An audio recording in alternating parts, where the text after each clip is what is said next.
Radio is much more simple. I know.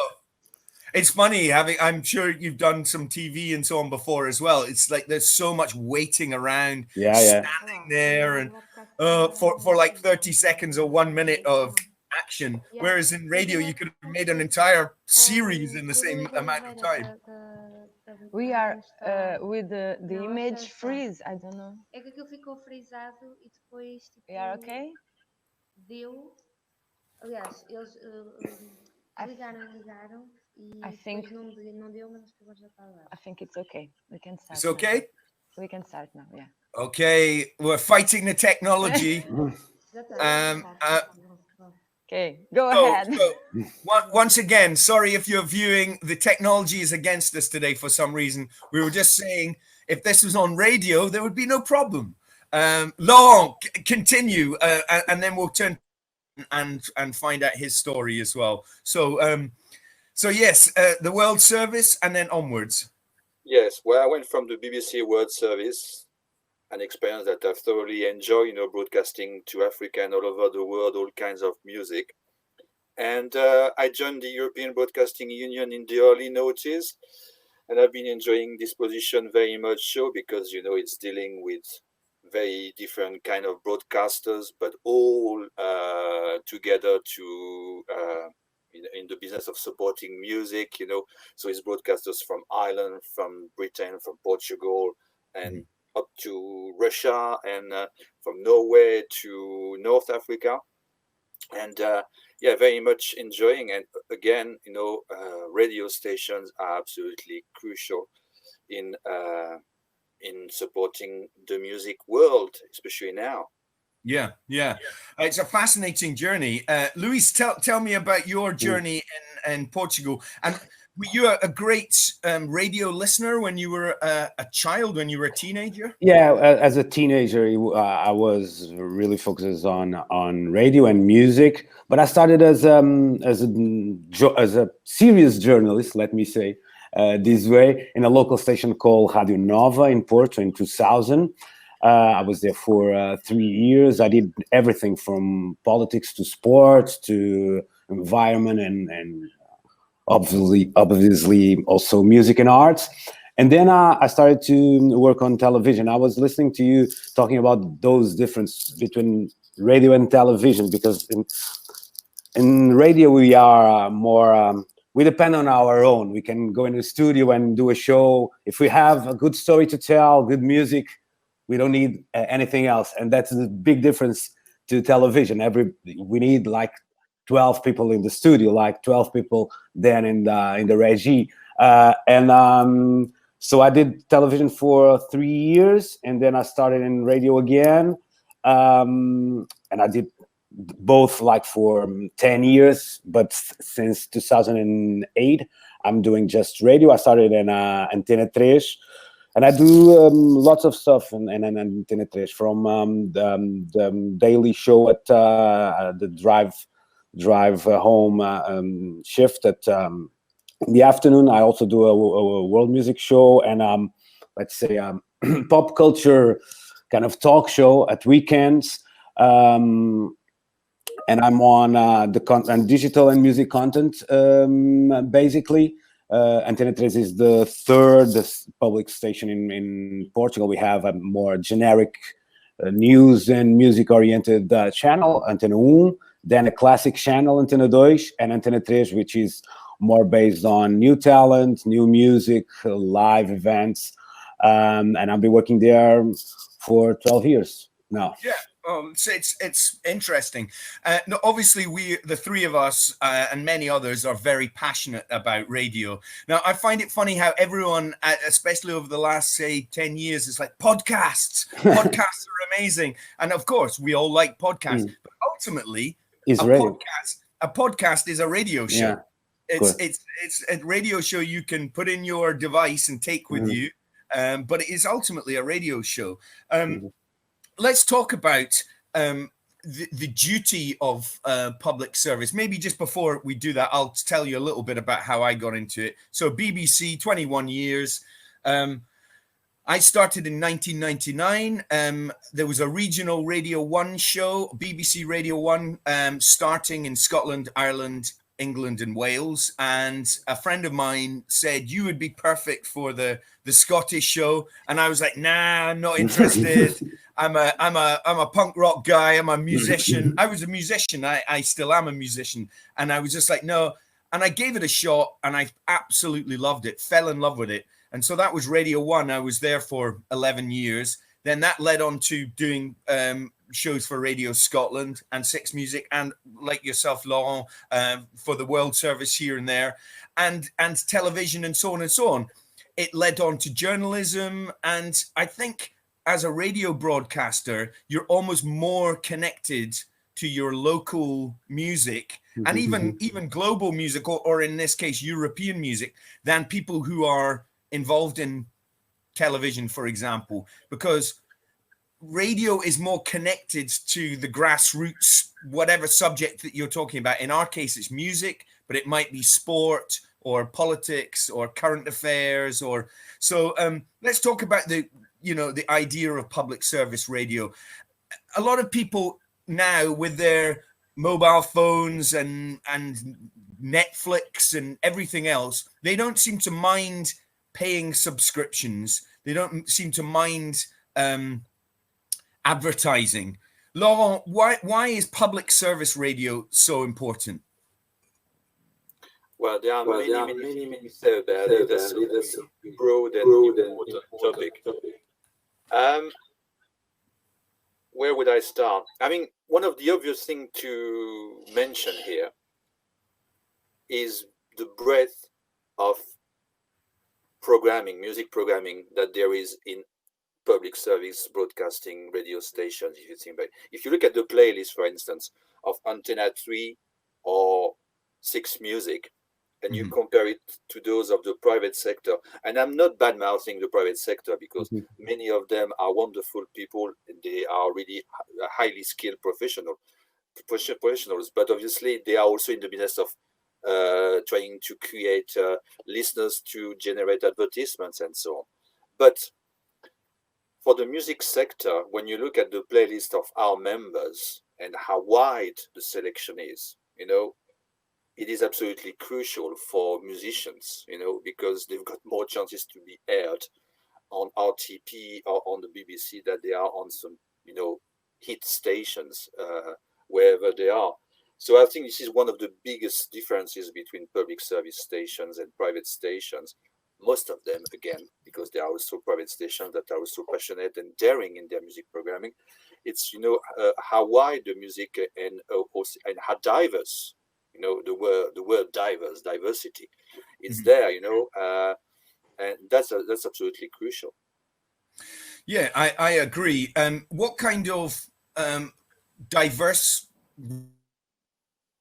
cover on Antena 3? I didn't listen to the last part of your show, your question. Just what kind of music do you cover on your station? On the playlist, we go from national hip hop to rock, punk, dance music, and then we have lots and lots of music shows at weekends and also at the nights on day weeks, from heavy metal to dance music to world music to jazz. For instance, the new jazz scene coming from the UK. So we have lots of music, and I totally agree with Laurent about that need of the public service in terms of music-wise, because it's a real wide list of music that we play, and somehow we pay the price for it. We pay the price for playing a lot of new music and a lot of new talent. I like to say that somehow we work as not just as a partner in the success, but also as kind of not a father is too serious word, but I don't know how to say cúmplice in English, but an accomplice in the growing of an artist. It's harder to do it in the beginning. It's easier to do it when an artist goes big. But our mission is to help the artist to go big. not to be just a partner when is a big star and everybody knows, and it's easier in that part to share the success. And the local relationship is also really important, especially in a small country as Portugal. It's easy for us to know everything about the news scene in Brooklyn, for instance, and sometimes we don't know what's happening at the end of our street. So, but in the end, it's more important to know what's happening at the end of our street, even to understand why Brooklyn is happening in that way. So I think it's also an important part and role in the public service radio role model. But Vic, it must happen. It must happen to you, for instance, as well. As broadcasters on the BBC, to play some bands very early on, and these bands grow out to be fairly big, and you can pride yourself on saying, Pipinek, I've been playing this band 2 years ago, and now they are, in top 10, and everybody talks about it. And so you can pride yourself. Maybe you can also be frustrated and say, because I helped you guys. But I suppose the record industry is quite grateful that there are some stations like Six Music or BBC Scotland that play the game in supporting emerging acts, because if they don't, there is trouble. Well, I think it's important to say that not everyone is a fan of public service broadcasting. Of course. Some people say, I don't want to pay for programming that I don't listen to or that I don't watch. In the UK, about the BBC constantly, and there are certain people in society that do not want to pay the license fee, which contributes to the BBC. But I think if you take radio and new music discovery, obviously the internet has so many different ways of discovering music now, and it is a different world, and maybe we can talk about what's happening in a second. But consistently since the 1960s, possibly even before, but certainly since the late 1960s into the 70s, 80s and beyond, the BBC has championed original new music throughout the decades. Every single genre you can imagine, whether it's psychedelic rock, prog rock, punk, glam, acid house, hip hop, reggae, electronica, right up to pop music. I mean, I'm lucky in some ways. Franz Ferdinand did their first radio session for me. Calvin Harris, who's like a mega pop star now, I played him first, and he came and did a live session for me. And it's good to have those big names and countless smaller names that you champion. They don't always remember you, but Calvin Harris does remember, and so do Franz Ferdinand. But there are many others as well. And I'm sure it's the same in Portugal, and I'm sure you've done the same across your different careers in radio, Laurent. So I think a lot of musicians or people within just the public, they may initially not understand public service radio completely until they start looking at the actual examples of what it is doing. And I think music is one of the best ways to show the importance of public service broadcasting, because there is that connection. You were saying, Luis, at the, people need to know about the music and the art at the end of their street. Always public service broadcasting knows more about that than almost anyone else. Wouldn't you agree? Yeah, I think what you're saying is truly important, especially in the times that we're living, because I'm a little bit pessimist about the future, because it's easy to see that it's coming some dangerous speech about why do I need this? Because if you ask people when they are with financial problems in the pandemic state, if they prefer to pay for a fee of public radio or to support an hospital, that's not a fair question, but I truly believe that the answer will be, of course, I need the hospital more than the radio. And so this dangerous speech that is growing, and is also growing in Europe, is really hard to to fight against, because it's not a serious speech. And I think that for the public radio to prevail, he has to prove that it can be more than a jukebox playing music, local, new, or whatever. Has to put people inside those songs, those stories, and to prove that it's also in a similar way, of course, with all the difference, with the National Health Service, also a fact of people coming together in a country, in a community, and stuff like that. So I'm absolutely no doubt that that's the mission of the public service, but I have to say that somehow in the future I see the speech going stronger against the public service, and I think that the times that we're living, it's easy for those populists to grow in that, to ride that wave, let's say. Yeah. As you say, populists. I mean, if you have to compare public service broadcasting to a hospital or something like that, I can understand that argument. But let's come back slightly and say public service radio and broadcasting, television, etc., versus the subscription models of Spotify, Netflix, these things, when it is a profiteering organization that is perhaps running taking your money in the same way that which is completely opposite to what a public service broadcaster would do, which is trying to put the money out into the community as much as possible. Does that make sense? Am I making sense here? That's not to say that all public service broadcasters are perfect in the way they run things. Money is wasted. So there is some bad programming made, of course. But I think the concept of public service broadcasting is a great one. But in this modern age, maybe being lost. Do you feel that there's a threat to it at all, Laurent?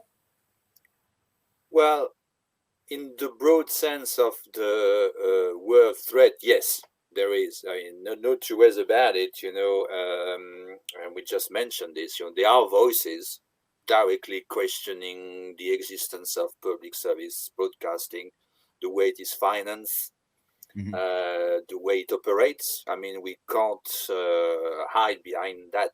There are voices, and there are growing voices. But there are also voices, and I think the pandemic has also shown how important, the principle of public service is. And for what we like, which is music and public service radio, I mean, we will be talking about it, I'm sure, in a few minutes, how people enjoy and discover music. But if we want to talk about also concrete things, I found some kind of a slide recently about how important public service programming, radio programming, is for the musicians. And if I can I'm going to read it. In France, you've got this rights collecting society, and for recording artists, an artist would win €100 if his song is streamed 1 million times on a free streaming platform. If you have subscribed to the platform, I'm not going to name names, you're going to earn €100 if you're a performing artist, if your song is being streamed 250,000 times. Okay, you're going to earn €100 if you sell 100 copies of your album, which is not bad. Okay, but in France, you're going to earn €100 if your song is played 14 times on the radio. 1-4. So in terms of, especially under these times, supporting the music ecosystem is absolutely crucial. And artists, when their songs are being played on the radio, they get, royalties, mechanical rights, and that shouldn't be discarded. This is an Laurent, is really interesting what you're saying, because in the last couple of months, I received some emails from artists asking about how should they reclaim their rights from playing on the radio, because somehow they didn't care about that, and the pandemic state made them look for another ways of getting the money, and somehow they weren't aware of all their rights.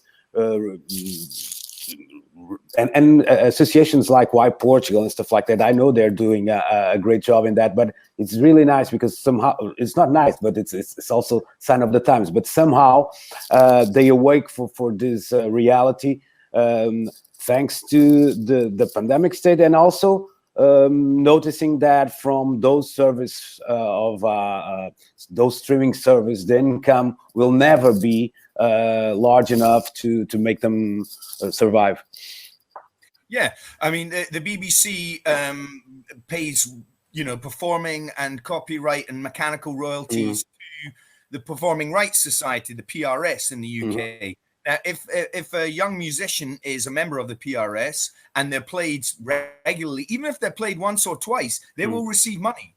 And this is something that young artists sometimes don't know anything about. And it was also a kind of a punk attitude. You were talking about punk, you know, that like, I don't care about those guys, those associations, those old guys talking about rights and stuff like that. And it changed a little bit in the last month.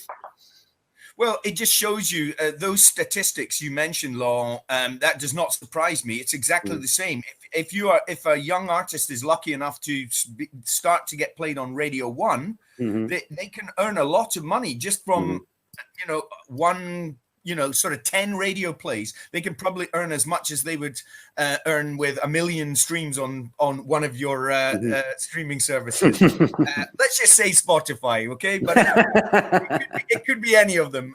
Look, we all use streaming services. I use them. I'm sure that you guys too. It's a reality. It's a new reality. They're very useful. They're incredible for music discovery. But let's not forget that public service radio, more than commercial radio, is championing bands before they have any kind of record deal, when they're unsigned, all the way through, you know, successful, and every stage in between. And during that time, not only are they getting publicity and airtime, and people are hearing them on the radio, but they're also earning money. And that, I think when people listen to the radio, non-musicians, they need to know that when the BBC or Antena 3 plays their act, that act that they're listening to is earning money, and that's crucial. We've mentioned the pandemic, and it's the elephant in the room. We cannot avoid it. What's your experience been like with music listeners and sort of radio listeners during lockdown and the last 6, 7, 8 months? How has it changed? To be honest, I was more I was with like looking and watching and listening to the signs of not just my friends but our audience, to see how did they react, because for many people it was the first time they had contact with streaming platforms, like Netflix, not just audio platforms, with radio apps, for instance. Many people discover the podcast. Many people were listening to radio in different schedules that they used to, because they were not going to work in their cars, so they were working at home. So instead of listening at 8 in the morning, they were listening to 11 in the morning. So it changed a little bit the habits of the people. And I was like trying to understand that, because what I felt was many people had an intense experience that maybe in normal times it will take 2 years to have the same impact, and we had it in 4 or 5 months. As a music listeners, I found not in the beginning was really stressful, but then I just found time to listen again, which is something that we tend not to do in our day jobs. It's done, then next. Yeah. And somehow it was time for second opportunities. For new artists, for old records, for old stories, for old books, everything. And I must say that I had some joy doing that, you know, because somehow it was like a comfort zone in a good way, meaning, okay, that reminds me that maybe I should be more like this in my normal life, like not being also focused on you know, being stressed because I'm on traffic and I have to go to that place at 8 in the morning. So all those like job experience kind of mixed with my personal experience, and it was like a wake-up call, meaning that not everything is fast food, not is fast music, it's fast relationship. So it was, but I have to say I didn't felt this in the beginning, you know. I needed like 2-3 months to, okay, now I'm more comfortable with this, and I'm kind of having some fun doing this stuff. Yeah, I found myself personally listening to lots of new music. I always listen to new music, and I found that the musicians were not stopping making. Yeah. They Mm-hmm. were sending me music that continued from all over the world, and all over Scotland, all over the UK. But I found myself also listening to some older things, almost for comfort and nostalgia. And Also, I personally listen to a lot of jazz, and I'm listening to more and more jazz just for in my own life, but also listening to things from the 80s and even further back, and enjoying the nostalgia. It's almost it. But in terms of broadcasting and radio, did you find that there was, you know, more engagement from the audience, more people listening, and more people texting or emailing or tweeting? Yeah, and some people, I did all my broadcasts right here on my left, on near the kitchen. I was not living in my home, so everything was chaotic in my life in those times. And what I felt was that all my errors, all my mistakes, all the things that were happening in the kitchen, like the when we hear the dishes and stuff like that, like people were relating to that because they were working at home and the children were laughing, or they were crying. So in the beginning, it level up the relationship between the broadcaster and the listener. They were at the same level, and which I believe it's the best level to be. This is the same one. So the broadcaster shouldn't be in the studio like in the castle. The studio is a place where we have all our tools and our conditions, but it doesn't need to make us to be up in a position higher than the listeners. And somehow the pandemic state, we were all living the same things, dealing with the same problems, and people, everybody was more personal, you know. Even the broadcaster, which is more more clean or flat in their work, like saying we just play these, we're gonna play that, everything. Somehow he became more involved in the music, involved with the broadcast, because we were a little bit fragile, we have to say, and I believe that somehow it made us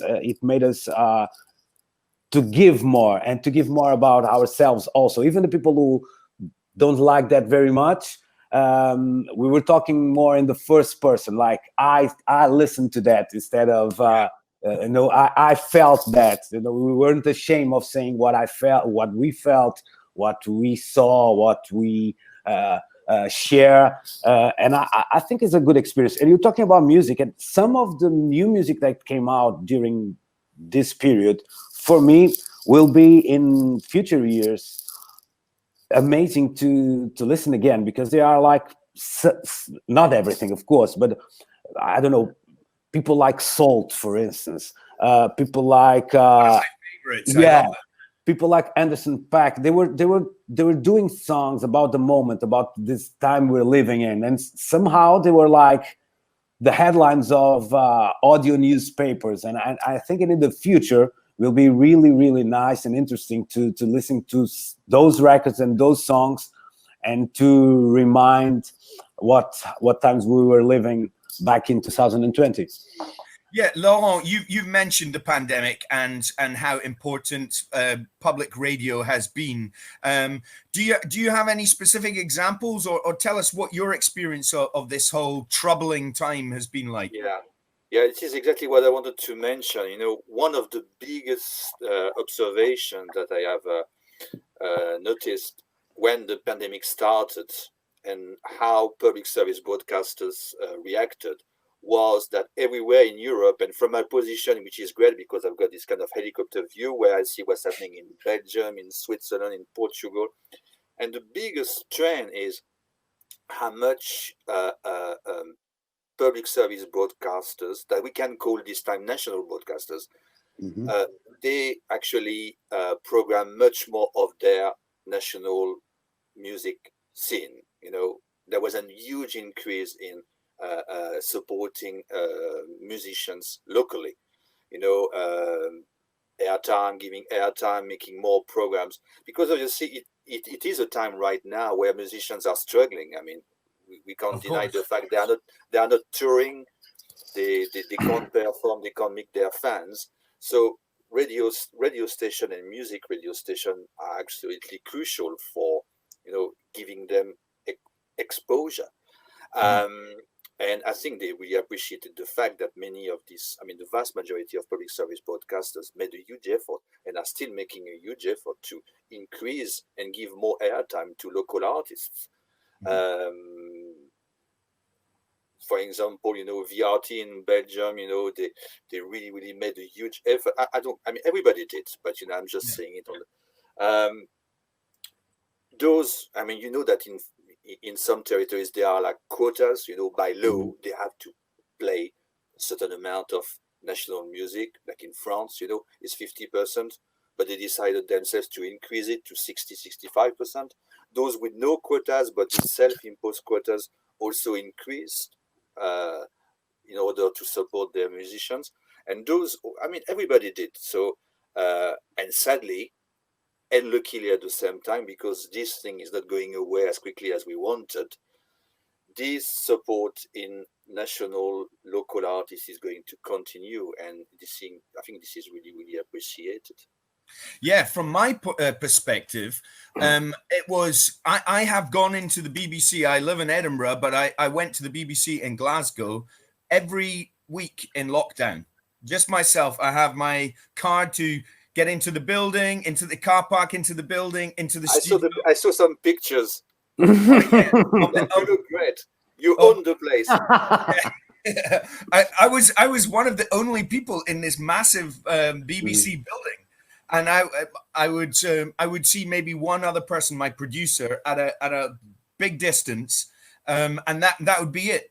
But it was interesting. One, going through the city, Edinburgh, then Glasgow, no one there, no cars. Getting to the building, no other workers. Going to the studio, one other person from a long way away, and then broadcasting. And it felt like there were more people actively engaged and listening. And I'm wanting to talk, because I felt that I would play a record and say, normally I would say, what do you think of that? Or get text, email, if you like it, if you don't like it, whatever. And you might get a few reactions, but I was finding, whoa, the reaction was incredible. You know, people, and I would say, what are you up to tonight? You know, where are you listening? Obviously your house, but what are you doing? Are you in the bath? Are you in the kitchen having some food? And people would tell me exactly, and they would sometimes be quite confessional about, you know, how they were feeling lonely, or, and so I thought that maybe we always think this with public radio, that we are someone's friends there at all times, 24 hours a day. There's always public radio there to help you or to listen to. But for the first time, I think in my life, I really felt it. That there were people. It was quite inspiring, actually, and I really realized that we do have a serious duty, and also I think people were listening to the music more, if that makes sense. They were actually connecting more to the music rather than it's in the background. a bit, Luis, as you were saying, like everyone has a fast life, and radio can sometimes just be in the background. Now it was in the foreground, so it was interesting. Yeah. And I think also the what Laurent was saying about local artists, trying to listen to them was really important, because no one has definitive answers about what the future is going to be. That's so, but it's not just the artists. Everybody working at their home, etc. And so music can be also that that comfort zone where we can rely on, just like in a nostalgic way, in a exciting way of listening to new music, of course. And to be honest, some people also kind of understands that that idea of being in a massive, huge place, sharing music with their friends is not happen again soon. So at the same time, we rely on radio and records and stuff like that to give you that sense of share we used to have in live events. I think that. I think you I'm sure you will know about Tim Burgess from the Charlatans. The Charlatans, yeah. His Twitter listening parties. So they play an album and people all over the world listen. Okay, maybe in a slightly different way. I felt that there were people listening all over and perhaps looking at Twitter as well, or social media, and saying, I'm listening to Vic and I like that record, and they were commenting on it felt like more of a community. Yeah.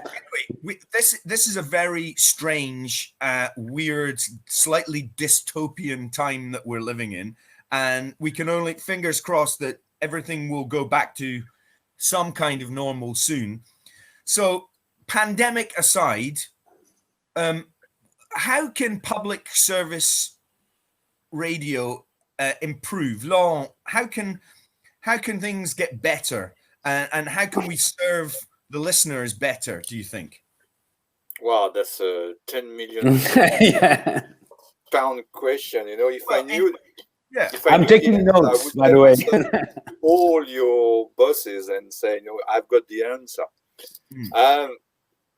Well, I mean, keep on doing exactly what you've been doing is probably not the solution, but on the other hand, you come through everything. Again, if you think about it, I'm repeating myself, in terms of music programming, what public service broadcasters are doing and have been doing in the past 50 years is really, really, really unique and needs to be stressed how important it is. Obviously, we are living in really changing societies, societies that are changing in terms of, what people feel strong about and so on. So I think as public service broadcasters, it is important to mention what people talk about, sometimes in good terms, sometimes in bad terms. And I'm going to mention the word diversity. I mean, public service broadcasters have been exceptionally good for most of them, and I'm not going to mention the good and the bad ones, in reflecting what the society they were living in, giving them a platform. And our societies, here in Switzerland, in the United Kingdom, in Portugal, are also changing. So we need public service broadcasters, and music is an integral part of that, need to reflect the diversity in our society. So it doesn't come without any problems, any tensions, any with people actually saying you're doing too much, you're being politically correct, you are the new conservatives. It is quite a complicated issue, but I think this is something that is important, and you notice in the membership of the EBU how important this diversity thing is. So it can actually apply to music. As regards music, though, diversity in music, of course. I mean, I think everyone would agree that's a great idea, and the more diversity, the better in some ways, as long as it is reflective of society. But do you believe in, for example, like France, quotas of local music? Do you think that should be something that should be kind of enforced in in countries? You know, there must be 1/3 or 1/4 Scottish or Portuguese or something. Well, I think all it's a very good question, but quite a tricky one, because I think all the markets are very different. You know, so for the case of the French, they've been extremely forceful in the quota business. It has produced good effects and also maybe bad effects, in the sense that if you're forced to play music not necessarily based on quality, you might end up playing a bit of crap as well, because you are actually ticking the box. Oh, I've got my 50%, but 10% of the 50%, deep down, is absolutely shite. But that's the way it is. Then but on the other hand, I'm lucky enough also to look at the music business in Europe, and I've been listening to lots of stuff. And music in Europe is great. We still have the UK and Ireland, maybe especially the UK, as the leading country in terms of producing talent, interesting music. But there is music, great music from everywhere. Portugal, Czech Republic, and I'm involved in an event that probably well, the both of you, the Eurosonic Festival in Groningen, which is basically the platform for emerging acts, taking place every January, every year, where the EBU is really part of it, because the radio stations are covering it big time on air and so on. And the breadth and the quality of European music is absolutely striking. It has been improving in the past 20 years. It's incredible.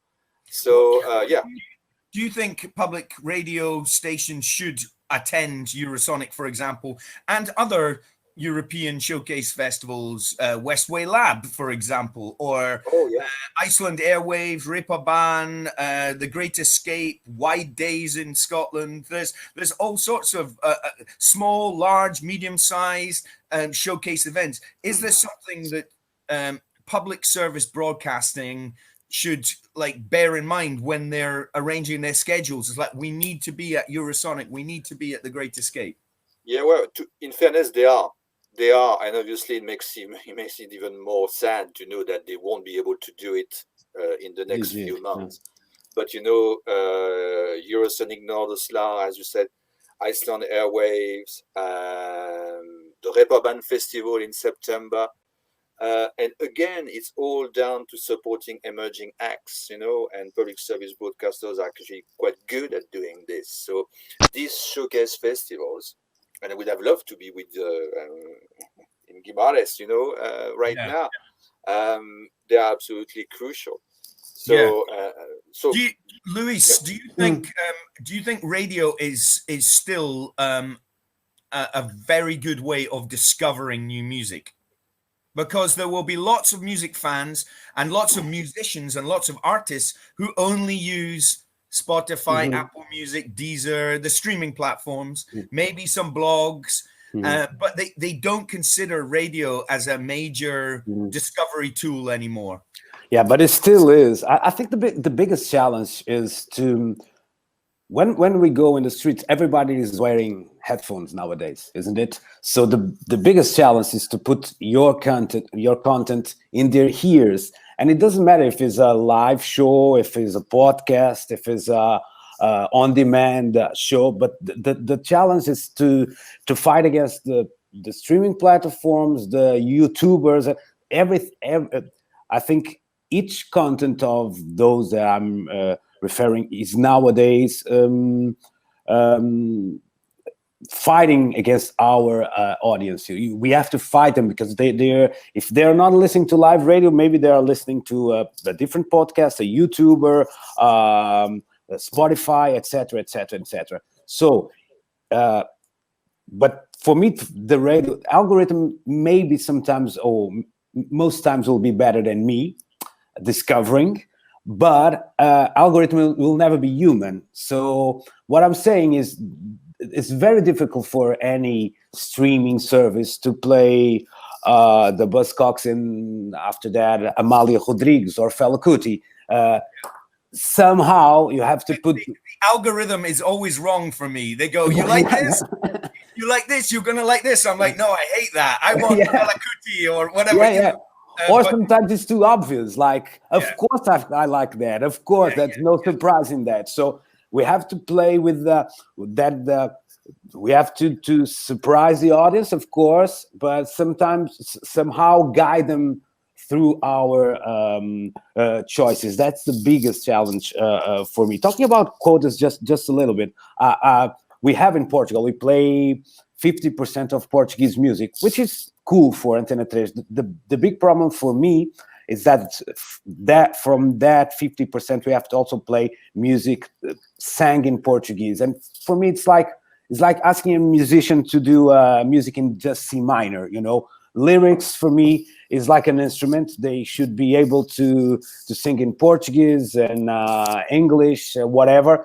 And sometimes it also brings new problems with instrumental songs, or as we have in Portugal, songs that are played are sang in Portuguese and English and in some language, African language that we have, as we know, a huge community here in Portugal. So we have like 3 different languages in one song, which is it's not of our times to put that barriers on the quotas on the lyrics, in my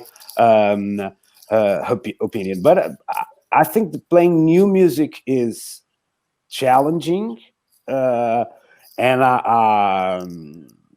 I'm not. It's like Laurent was saying. That's the $1 million question: how you do it, and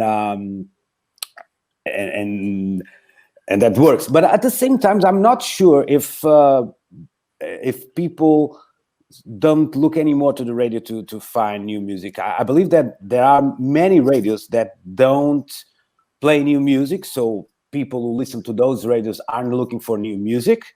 But the listeners trying to find new stuff, they know the radios that they play new stuff, I believe.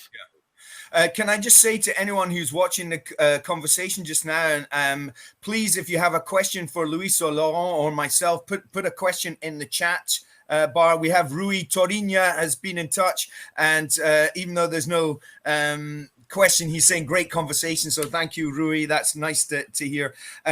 Laurent, is radio and public service radio, is it for old people? Because, some people, some young people just go, I don't listen to the radio, or maybe the radio is on when I'm at work, but for my own enjoyment, I don't listen to it. Is it an old medium now? Well, it is by definition, because this is the oldest medium in the world. It started before all the others. But talking about music discovery, I mean, we can't deny the fact that there is lots of competition out there, and people are I mean, in a way, if I was the 14-year-old me now, like I was, 40 years ago, I would be kind of happy as a music fan, because I would know that I've got so many things at my disposal to dig in, And I mean, I still have radio. I have, friends. I mean, friends are also, what you people around you, if they are of the same, if they are passionate about music, it's always great to exchange and get motivated by your friend. And I would kind of like, these days where you can have access to music in so many different ways. But I mean, radio is still we should never underestimate the power of radio, and obviously there is a generation issue. We need more. We need to get more young people back on board. And I think many public service broadcasters are making the effort to do it. Programming of Radio 1, BBC 1 Extra. It's catering for this kind of radio listeners. But I mean, the discovering music through radio is a unique experience. The other day you were talking about salt. A few months ago, a friend of mine was actually in his car listening to BBC Radio 6 music, heard salt, took a shot from his iPhone and sent it to me here in Geneva and said, "Bloody good." Yeah. I had never heard of soul. Yeah. Did listen to it online, probably went to Spotify, in fairness, or YouTube, whatever. Heard the song. I said, blimey, that's so good. Who are they? I tried to find out who they were. I haven't been able to. They're quite identify. mysterious. Nobody knows. But That's the million dollar who are they? question. If people out there know who Salt are, just tell me. But, and thanks to radio, you know. Yeah. It's funny with Salt as well. The first two albums, 5 and 7, they were. I was in a record shop. Another. Record stores are becoming smaller, and less and less of them around.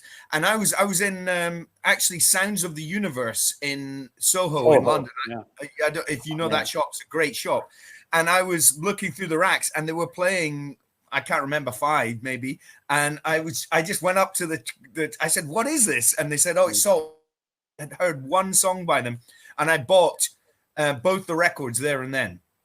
I just went, I'll have them both. And then they became my albums of last year, my favorite albums. And I've been playing them. And it's such a pleasure to share that music to people. And the reaction is always great. And that comes from a complete grassroots music discovery, whether it be finding it in a record shop or public service radio or a streaming platform. We cannot deny how incredibly user-friendly these streaming platforms are. Where are we? Let's a couple of comments here. A human curator is still the best way to enjoy listening to some music for the first time. The problem is they are soon to be extinct, says Carlos Figueiredo. So what do you think? I hope I'm not going to be extinct. Luis, what I think that's also a difference between talking about radio, like the device and the medium. Like if you listen to the last Bob Dylan show on the radio, he says something like, maybe nowadays you're listening to this in a smart toaster. And it's true, we don't have many devices at home that do just one thing, like the radio was, and back in the days. But at the same time, some of the younger generations, what they are listening in their headphones, even if they don't think like that, it's radio. Some content that is made for YouTube, for instance, it's not different than someone that was made something that was made like 10, 20 years ago in the radio. So sometimes the names, they have a huge weight, but they're kind of the same thing. I don't believe that we're soon to be extinct, I hope. But maybe some idea of radio, some idea of handpicked music, for instance, will be a privilege, I have to say. And maybe the public service will be a word to say in that scenario. Okay. Feni Neto has been in touch saying having so many things at your disposal also makes it hard to find the good stuff. So that's a good point as well. This is why you need the curator, radio DJ like you guys, and people. I know people want to connect with people they trust as well, and it's that's also very important because so much choice. So many possibilities, and if you really want to discover music, you can be, I want to listen to this, or it can be just out of the blue, you listen to that, but you need the curation, you need the prescription of the doctor. I see what you mean. Funnily enough, I don't know if you saw this, I think it was yesterday or the day before, the brand new innovation on Spotify is to be able to make programs where you can speak and play entire songs. Do you know what that's called? Radio. It's called radio. So the new innovation on the biggest streaming platform in the world is basically radio. So that shows you that whether it's whatever you call it, streaming, audio content, podcasts, basically people are making radio, and they realize that there is a strength in just having an algorithm which chooses songs for you, but there is also another strength which is, you know, having the personal curator, the person who has decided, I'm gonna do an entire program of Christmas music, or music with trumpets in, or I'm going to do you know, music from Portugal or music from Scotland or whatever it is, or just I'm going to do my favorite 20 records right now. That human touch is more important than ever. Here, another shout out goes to João Letao. I'm not sure if I'm saying his name properly. Leitão, but that's okay. It says, fantastic session, thank you. And Joanna Fino has placed a question in the Q&A. I'm going to go into there and find that. Joanna Fino says, hi, what would you say is the best way to propose a song for a radio station playlist? Have you ever considered creating a platform, for instance, as to avoid a bunch of emails that you end up not being able to read? Well, Joanna, if I can just quickly answer that from a BBC perspective, we have exactly that now at the BBC. It's called BBC Introducing. And there is an online uploader. I'm not sure you can upload from Portugal, for example. I think you have to be a resident in the UK, but I'm not 100% sure. There may be an international portal as well. But certainly from the UK, you upload your music, you put some biography information, a photograph, links to your websites, your social media. You tell the uploader which part of the country you're from, Scotland or Northern Ireland of England, south of England. And then that music goes directly to the presenters and the production team. So that's happening. There is a way where you can avoid emails, you can avoid phone calls, you can avoid knocking on the door and handing a CD to someone. However, you also realize that when you avoid all of these things, the competition is bigger and bigger and bigger. There are more and more people doing this because they can sit in their underpants in their room like I am right now, and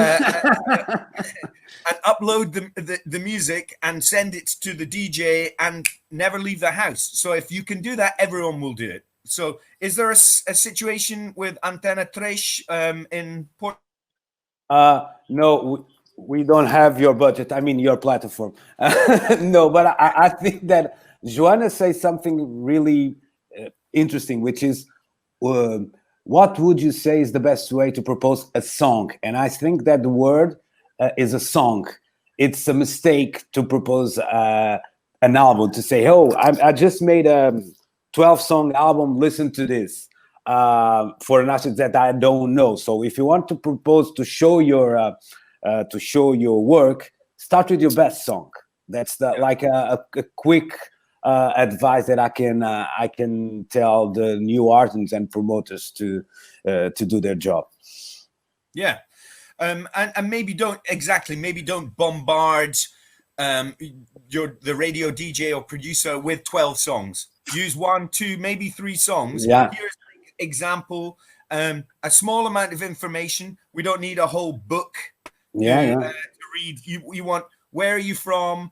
You know, a little bit of information, maybe some influences, some idea of what kind of music your kind of concept behind the music, perhaps, but nothing too in depth. Something straightforward, simple, and contact details. Because you'd be surprised at how many people send you music with no contact and no. So if I want to email someone or go to their social media, it's not there. So it's easier than ever to contact someone in radio now, and it's easier than ever to get your information to them.